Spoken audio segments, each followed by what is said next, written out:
रखियो। सही कहला। अरे पूरा भइल सब यारा मनवा रे, देवी माई दिहली सजनवा रे। अब सूरज देव के धरे ले ध्यानवा रे। अरे तो अब का चाहिए? गाड़ी घोड़ा वाला बर मिलिए गइल आ 3 मंजिला घर मिलिए गइल, अब का? अरे वो हम बताते हैं। हदी है छठी माई गोदी में लाला नवा रे, छठ करतिया देख मुस्कानवा रे। दी है छठी माई गोदी में लाला नवा रे, छठ करतिया देख मुस्कानवा रे। अच्छा तो ई बात बा। हाँ तो का करो बेचारी, केकरा लगे जाओ, माइये से नु मांगी। DJ Vikas Riga Sitamarhi presented by lovely film production.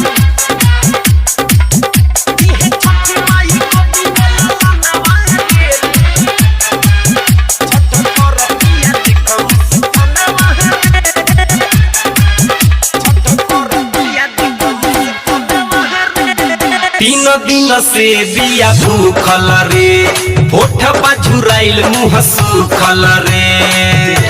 ओहो बबी के बड़ी दासा हो गइल बना। और 3 दिन से बिया भूखल रे, होठ झुराइल मुँह सूखल रे। कबले दर्शन दिहे आदित्य मलयास में बिया रुकल रे। घाट पर से ना जाई रे, जबले आशीष न पाई रे। बिया ठनले भूखे भल ही निकल जाए जानवा रे। हाँ तो ठीक न करतिया बबी रे, जब लेक माई तोरा के आशीष दिहे ना तब तक यहाँ से हिले के नइखे, भिड़ल रह। दिहे छठी माई गोदी में लाला नवा रे, छठ करतिया देख मुस्कानवा रे। दिहे छठी माई गोदी में लाला नवा रे, छठ करतिया देख मुस्कानवा रे। दिहे छठी माई गोदी में लाला नवा रे, छठ करतिया देख मुस्कानवा रे। Presented by lovely film production. आप सुन रहे हैं अमित पटेल की आवाज में।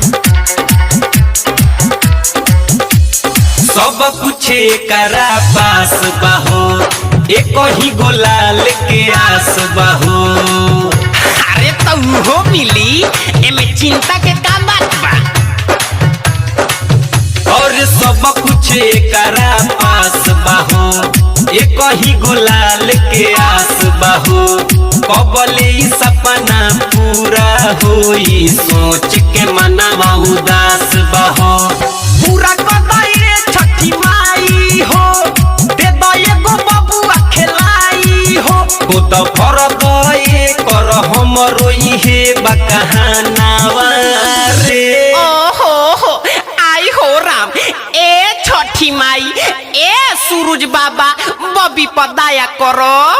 हदी है छठी माई गोदी में लाला नवा रे, छठ करतिया देख मुस्कानवा रे। दी है छठी माई गोदी में लाला नवा रे, छठ करतिया देख मुस्कानवा रे। अरे पूरा भइल सब यारा मनवा रे, देवी माई दिहली सजनवा रे। अब सूरज देव के धरे ले ध्यानवा रे। अरे वाह, हौ देखो माई के आशीष भइल, होते दिया देखो जर गइल। बबी सच्चा मन से पूजा कइलस, गोद एकर भर गइल जी। हदी है छठी माई गोदी में लाला नवा रे, छठ करतिया देख मुस्कानवा रे। दी है छठी माई गोदी में लाला नवा रे, छठ करतिया देख मुस्कानवा।